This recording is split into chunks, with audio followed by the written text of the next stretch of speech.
Hello students, good morning. This video lecture is for the Skype part 2. Part 2 में हम इसके जो different physiological functions हैं like digestion, excretion, respiration, nervous system और reproductive system, इसके साथ ही हम इसका डेवलपमेंट थोड़ा ब्रीफ में स्टडी करेंगे। जो पार्ट 1 था उसमें हमने साइकन के बेसिक मॉर्फोलॉजिकल फीचर्स को देखा, इसके अलावा हमने उसके वाटर कैनाल सिस्टम को समझा और डिफरेंट टाइप की सेल्स को हमने देखा। साइफा में जो स्पीक्यूल्स होते हैं उनका एक डेफिनेट अरेंजमेंट होता है, ठीक है। एक्चुअली पॉरीफेरेंस को साइटोस्केलेटन के बेस पे ही डिवाइड किया हुआ है, ठीक है। तो यहाँ पे स्केलेटल सिस्टम जो है वो अपने आप में एक अपने आप में इम्पॉर्टेंट है क्योंकि इसके बेस पे इसका क्लासिफिकेशन किया हुआ है। तो यहाँ पे मोनोएक्सन टाइप के स्पीक्यूल्स होते हैं, ट्राईएक्सन, टेट्राएक्सन, हेक्सान, इस तरह के जो है डिफरेंट टाइप के आपको स्केलेटन जो है मिलते हैं। स्केलेटन में यहाँ पे स्पीक्यूल्स और स्पंजेंस दो तरह के प्रेजेंट होते हैं।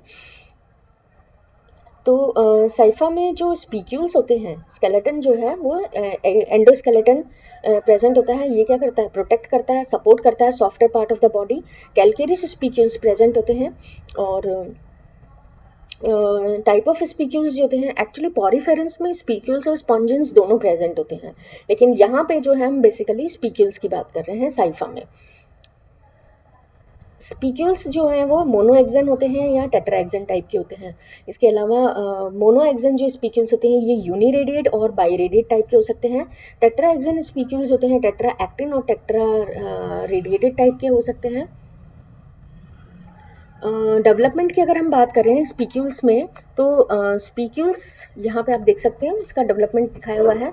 तो यहाँ पे सिंगल जो स्क्लेरोब्लास्ट टाइप की सेल्स है, स्क्लेरोब्लास्ट सेल्स जो है उसमें कैल्शियम पार्टिकल्स जो होते हैं वो डिपॉजिट होते रहते हैं और इसके साथ ही जो होते हैं इनमें स्पीक्यूल्स का फॉर्मेशन होता है। यहाँ पे आपको मोनोएक्सन spicules and try radiate spicules दोनों की फॉर्मेशन दिखाई हुई है। ये स्क्लेरोब्लास्ट में दो तरह की सेल्स होती हैं, thickness cells and founder cells. तो थिकनेस सेल्स जो होती हैं ये बेसिकली इनर साइड में प्रेजेंट होती हैं, आउटर लेयर में प्रेजेंट होती है thickness cells, and inner cells में फाउंडर सेल्स प्रेजेंट होती है। फाउंडर सेल्स जो है बेसिकली इसको फॉर्मेशन करने में काम आती हैं, जबकि थिकनेस सेल्स जो होती है इसकी लेंथनिंग से रिलेटेड होती हैं। Tri radiated spicule is formed by a group of 3 scleroblast.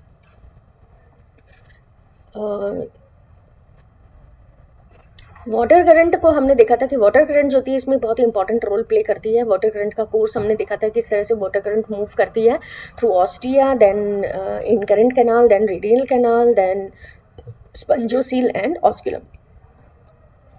तो वाटर करंट जो होती है वो इसमें बहुत इंपॉर्टेंट रोल प्ले करती है as far as concern with the physiology. The current of water brings in the food and oxygen and it takes away waste product. तो जो भी फूड है, ऑक्सीजन है, ये सारा वाटर करंट के थ्रू एंटर करता है बॉडी में, और जो अनडाइजेस्टेड फूड मटेरियल है या मेटाबॉलिक वेस्ट है उनको बॉडी से बाहर निकालने का काम भी इसी वाटर करंट के थ्रू किया जाता है। Under normal conditions all the apparatus of a aperture of a sponge are widely open and current of water flows through animal and out of the oscilla.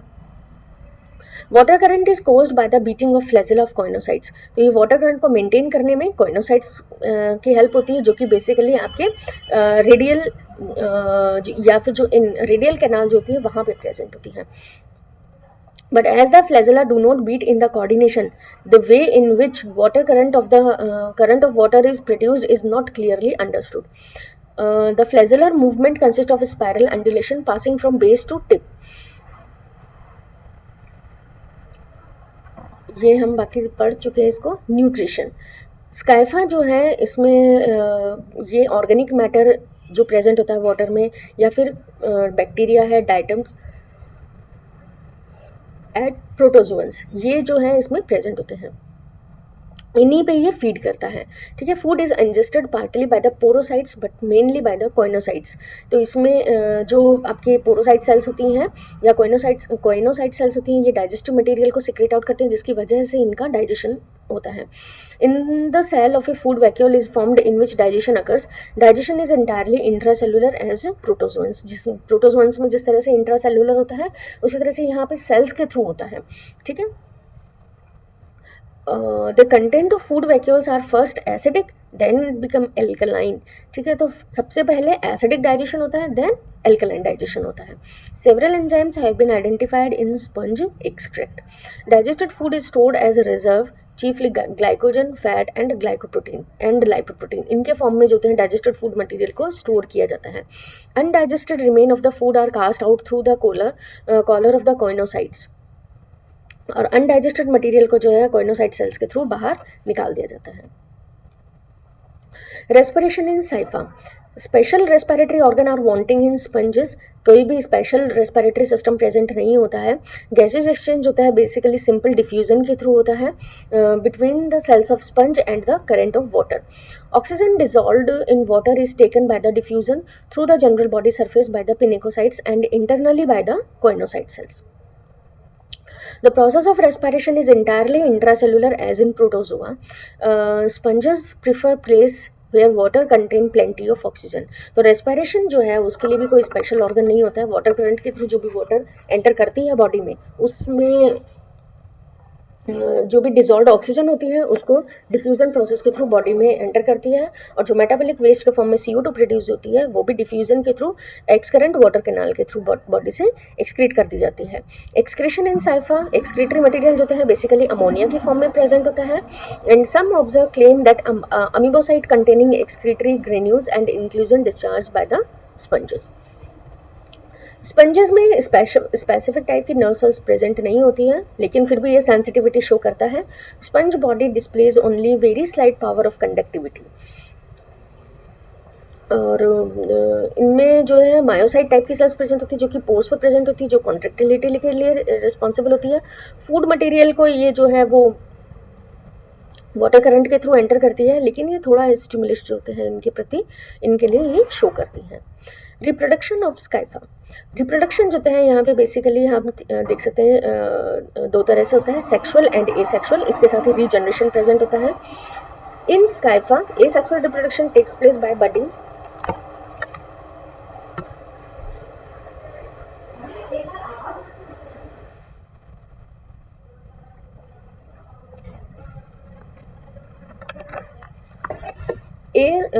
Asexual reproduction जो है budding के form में present होता है। Small बड जो है body पे appear होती है, धीरे धीरे ये पेरेंट बॉडी से जो है डिटैच हो जाती है और एक नया इंडिपेंडेंट लाइफ को ये लीड करती है। तो इस तरह से बडिंग प्रेजेंट होती है।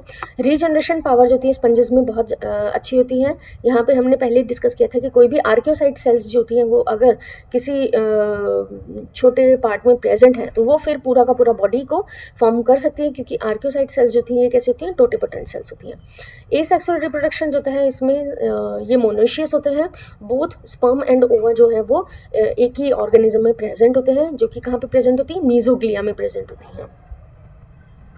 oogenesis, the egg mother cells or oocytes is first derived from an enlarged amoebocytes with a large nucleus and conspicuous nucleolus.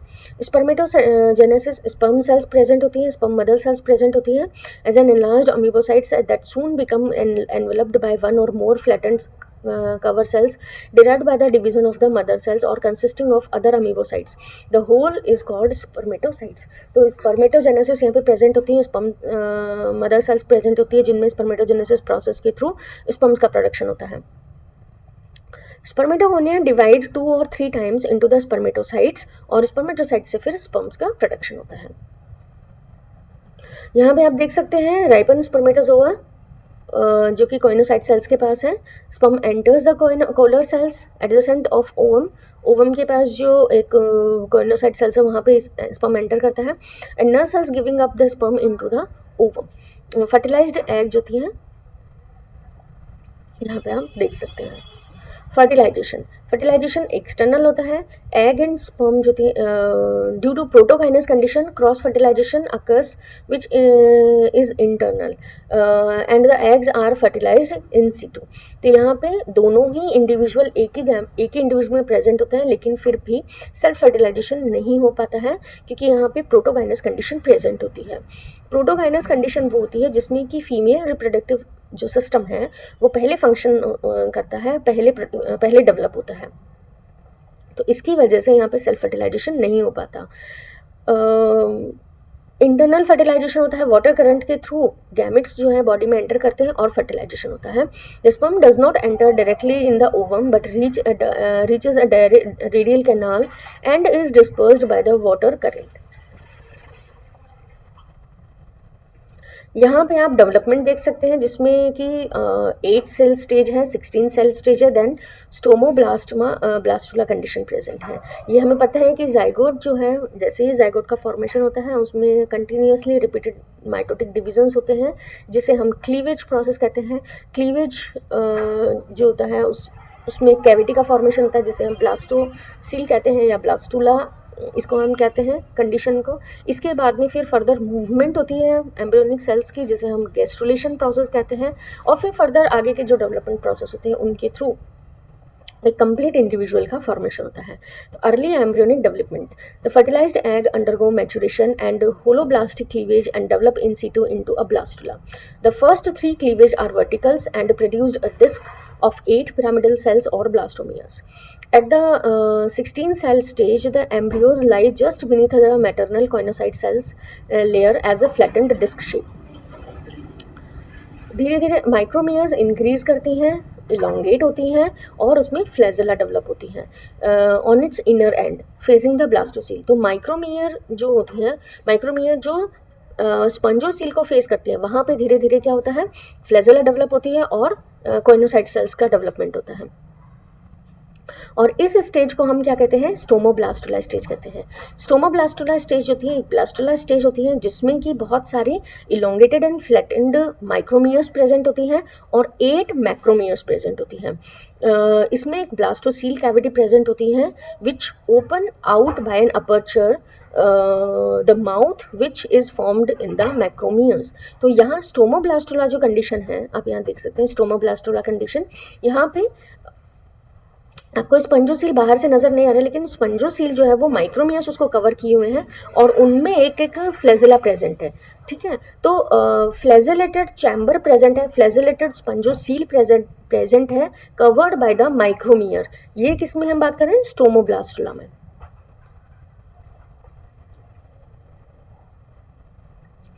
Mouth is use for the engulfing. Stomoblastula condition है जिसमें कि आपके 8 मैक्रोमियर्स present है और बाकी सारी माइक्रोमियर्स हैं जो कि फ्लैजेलेटेड सेल्स हैं. Mouth is use for engulfing the surrounding material for nutrition. Stomoblastula undergoes a process of inversion in which the embryo turns out through a mouth. अब आगे का जो प्रोसेस होता है उसमें क्या होता है कि इसमें इन्वर्जन प्रोसेस होता है जिसमें कि टर्न एम्ब्रियो जो है वो बाहर की तरफ आता है थ्रू इट्स माउथ. जो भी सेल्स होती हैं बाहर वाली वो इस माउथ के थ्रू अंदर की तरफ एंटर करती हैं और एक तरह से इन्वर्जन प्रोसेस होता है, so that flagella become directed towards the outside. तो आप इसमें आगे के जो प्रोसेस में क्या होगा, जैसे जैसे मैक्रोमियर सेल्स अंदर की तरफ जाएंगी, माइक्रोमियर सेल्स बाहर की तरफ आएंगी. माइक्रोमियर सेल्स जिनमें की फ्लैजेला प्रेजेंट था, तो अब ये जो फ्लैजेलेटेड सेल्स हैं ये कहाँ पे हैं, आउटसाइड द बॉडी है. तो इस तरह की कंडीशन को हम क्या कहते हैं, एम्फीब्लास्टुला. यहाँ पे आप देख सकते हो एम्फीब्लास्टुला कंडीशन है जहाँ पे कि नॉन माइक्रोमियर्स जो कि फ्लैजेलेटेड थी ये अब बाहर की तरफ है. Amphiblastula larva occurs in the development of most of the calcareans. इनकी लाइफ में प्रेजेंट होता है. इसकी शेप जो होती है ओवल होती है, elongated cells and other half large round the granular cells. Amphiblastula larva forces its way into the adjacent radial canal and escape through the osculum of the parent to swim for some hours with the flagellated cells directed forwards. After swimming for a few hours, gastrulation takes place by the invagination of the flagellated cells. Post embryonic, अब हम बात करते हैं Metamorphosis की. Metamorphosis sales जो होती हैं इसमें गैस्ट्रुला, ये जो डेवलपिंग जो एम्ब्रियो है गैस्ट्रुलेशन फेज में ये सबस्ट्रेटम के साथ में अटैच हो जाता है by its blastoporal end develop into a cylinder. तो ब्लास्टोपोरल एंड जो है वो इसमें सबस्ट्रेटम के साथ अटैच हो जाता है और ये ब्लास्टोपोर जो होते हैं माउथ का फॉर्मेशन करता है, इसलिए हम इसको क्या कहते हैं, प्रोटोस्टोमिया कंडीशन कहते हैं. At the free end of the cylinder opening osculum is formed. तो जो इसकी ओपनिंग थी जो बाहर की तरफ वो क्या बनाती है, ऑस्कुलम का फॉर्मेशन करती है.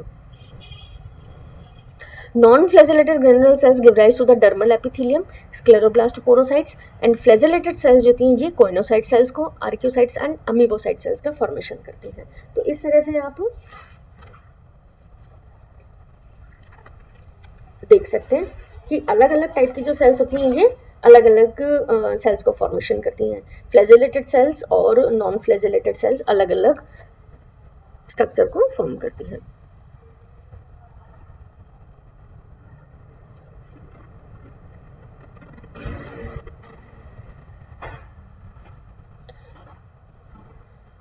मेसेनकाइमल सेल्स जो बनती हैं एम्ब्रियोनिक, मेसेनकाइमल सेल्स होती हैं दोनों तरह की एम्ब्रियोनिक स्टेज से बनती हैं और इस कंडीशन को हम कहते हैं ओलियंथस स्टेज। ओलियंथस स्टेज जो होती हैं ये क्लोजली साइकन स्पंज को रिजेंबल करती हैं। तो इस तरह से हमने देखा यहाँ पे स्टोमोब्लास्टोला, एम्फीब्लास्टोला एंड ओलियंथस स्टेज। ओलियंथस स्टेज में जो थी ये फिर फर्दर सबस्ट्रेटम से अटैच होके और एक कंप्लीट एम्ब्रियो का फॉर्मेशन करते हैं। ये आप देख सकते हैं ओलियंथस स्टेज जिसमें ऑस्कुलम नजर आ रहा है, सबस्ट्रेटम के साथ में अटैच्ड इनका स्टॉक है, स्पीक्यूल्स इसमें प्रेजेंट है, धीरे धीरे फिर इसमें स्पीक्यूल्स वगैरह का फॉर्मेशन शुरू हो जाता है। So this is all about the cipher Porifera जिसमें हमने इसकी कंप्लीट सभी physiological study, external morphology, water current system development in सबको डिटेल में स्टडी किया। Thank you.